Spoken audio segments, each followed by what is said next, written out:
नवनीत। अध्यक्ष महोदय, आपका बहुत बहुत धन्यवाद। संवैधानिक schedule tribes third amendment bill 2022। Sir, हम जो बिल ला रहे हैं और ये थर्ड अमेंडमेंट कर रहे हैं कि दूसरी जातियों की जो मांग बहुत सालों से है, जो यही एसटी में थे, उनको फिर से अपने एसटी इसमें लाकर उनको न्याय देने का काम हमारी ये मंत्रिमंडल कर रहा है। उसके लिए मंत्री जी का दिल से बहुत बहुत धन्यवाद करूंगी। शेड्यूल ट्राइब्स के जितने भी लोग हमारे कलीग्स यहाँ पर बोले, सभी ने अपने अपने क्षेत्र के या अपने राज्यों के जितने भी ट्राइबल में रहने वाले आदिवासी भाई बहन उनकी समस्याओं के बारे में यहाँ बताया। सर, हम भी जहाँ से आते हैं, मेरे क्षेत्र में एक विधानसभा पूरी शेड्यूल ट्राइब आदिवासी भाई बहन रहते हैं, जिनकी पिछले कई वर्षों से बहुत सारी समस्याएं हैं। सर, मनरेगा का अभी यहाँ पे उल्लेख किया गया कि मनरेगा में क्या काम हुआ है, उनके हाथ बांध दिए गए, उनको कमजोर बनाया गया है। सर, सबसे ज्यादा मनरेगा में अगर कहीं पूरे विदर्भ में अगर कहीं काम हुआ है तो वो मेरे शेड्यूल ट्राइब एरिया में। सर, एक महीने में मैक्सिमम शेड्यूल ट्राइब में रहने वाले लोग वहां पे काम करते हैं और 100 डेज ये मिनिमम दिया गया है। पर मैं रिक्वेस्ट करूंगी मंत्रिमंडल से भी और सरकार से भी कि मिनिमम ऑफ 200-250 डेज उन्हें साल में काम देना चाहिए।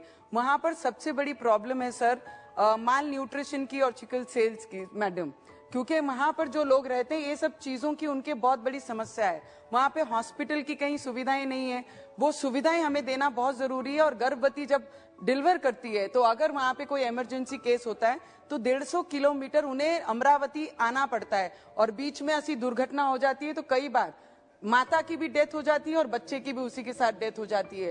तो ऐसी जगहों पे उन्हें हॉस्पिटल की फैसिलिटी देना बहुत जरूरी है। आज भी मेरे क्षेत्र में मैक्सिमम जगह मैडम ट्राइबल एरिया में कनेक्टिविटी नहीं है, टेलीफोन्स नहीं है, इंटरनेट काम करते नहीं है। 108 फोन करने जाए तो 108 फोन एमपी में लगता है। ये सभी समस्या है। उसके साथ एजुकेशन की मैडम बहुत बड़ी प्रॉब्लम है। जितने भी ट्राइबल एरिया, चंद्रपुर हो, हमारा अमरावती मेलघाट का क्षेत्र हो, जहां जहां ट्राइबल्स एरिया होते हैं वहां पर एक तो हमें भाषा की प्रॉब्लम है हमारे ट्राइबल क्षेत्रों में। जब हमारे टीचर्स वहां पर आते हैं तो वो नॉन आदिवासी होते हैं मैक्सिमम और उन्हें हमारी भाषा नहीं आती है। हमारे बच्चों को उनकी भाषा समझती नहीं है, उनको हमारी भाषा समझती नहीं है। और हमारे बच्चों को अगर जॉब अपॉर्चुनिटीज देनी है तो 150 किलोमीटर प्लेन पट्टे से हमारे वहां पर आदिवासी क्षेत्र में आने तक के लिए उन्हें बहुत कष्ट करना पड़ता है, जो टीचर्स वहां पे पढ़ाने आती हैं। हमारे बच्चों ने बीए डीएड किए हुए हैं आदिवासी के, तो उनको ही अगर अपॉर्चुनिटी उस क्षेत्र में दिया जाए तो वहां के बच्चों को ना लैंग्वेज प्रॉब्लम होगी, ना एजुकेशन प्रॉब्लम होगी, अच्छी पढ़ा सकते हैं। और उन्हें जो राइट देने का काम हमारे पंत प्रधान प्राइम मिनिस्टर जी कर रहे हैं, वो राइट्स देने का काम हम लोग कर सकते हैं। छोटे छोटे इशू हैं, कास्ट सर्टिफिकेट का इशू है sir 2 minutes it's I know हम समर्थन करने के लिए खड़े हैं, पर आदिवासियों की प्रॉब्लम है। अगर समाज को आदिवासी ट्राइबल में लाके उन्हें न्याय देने का काम कर रहे हैं तो उनको जो सुविधाओं से वंचित है उन्हें यहाँ पर रखना हमारा कर्तव्य है। तो मुझे लगता है कास्ट सर्टिफिकेट का जो इशू होता है उन्हें उतने दूर से हमारे डिस्ट्रिक्ट लेवल पे आके डीएम से मिलकर चप्पलें घस जाती हैं, तभी भी उन्हें उनकी कास्ट सर्टिफिकेट वैलिडिटी मिलती नहीं है। तो ये छोटी छोटी प्रॉब्लम्स अगर हम सॉल्व कर पाएंगे तो मुझे लगता है हमारे आदिवासी भाई बहनों को बहुत न्याय दे पाएंगे। मैडम मंत्री महोदय यहाँ पर बैठे हैं, उनका पुनर्वसन मैडम, पुनर्वसन जब भी हम वहां पे करते हैं, पहले तो हमारे लोग आदिवासी जंगल छोड़कर बाहर सिटी में आने के लिए तैयार नहीं है।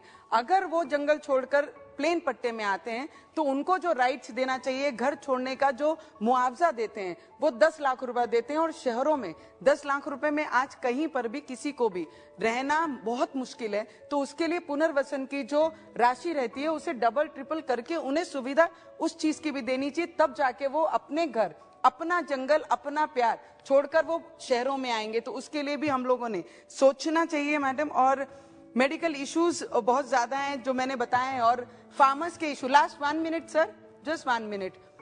किसानों के मुद्दे हैं मैडम। जब ट्राइबल क्षेत्र में हम जब रहते हैं तो वहां पर जितनी भी जगहें हैं वो फॉरेस्ट में आती हैं।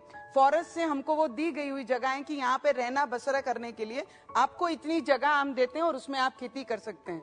पर वो खेतियों का फॉरेस्ट को लगा है करके वाइल्ड एनिमल्स का इतना बड़ा प्रभाव रहता है कि काम करने के बाद वहां पे बुआई करने के बाद हमें वो चीज हाथ में लगती नहीं, क्योंकि वाइल्ड एनिमल्स पूरे जानवर खा लेते हैं। तो मुझे लगता है ये सब चीजों का भी निपटारा करना चाहिए। पर मंत्रिमंडल जब भी ट्राइबल को लेकर यहाँ पे जो भी बिल लाते हैं, हम उसके साथ में हमेशा खड़े हैं, क्योंकि ट्राइबल आदिवासी लोगों को, क्षेत्र में रहने वाले लोगों को न्याय मिलना ही चाहिए, क्योंकि उन्हें ग्रोथ देने वाला ये पिछले 8 वर्षों में जितनी ग्रोथ ये प्राइम मिनिस्टर जी के मंत्रिमंडल द्वारा और प्राइम मिनिस्टर के द्वारा दे सकते थे, मुझे लगता है उससे कहीं ज्यादा आप लोग दे रहे हैं। पर छोटी छोटी इश्यूज हैं, उनके लिए भी अगर आपने सपोर्ट किया मैडम, तो बहुत ज्यादा हेल्प हमारे आदिवासी भाई बहनों को होगा।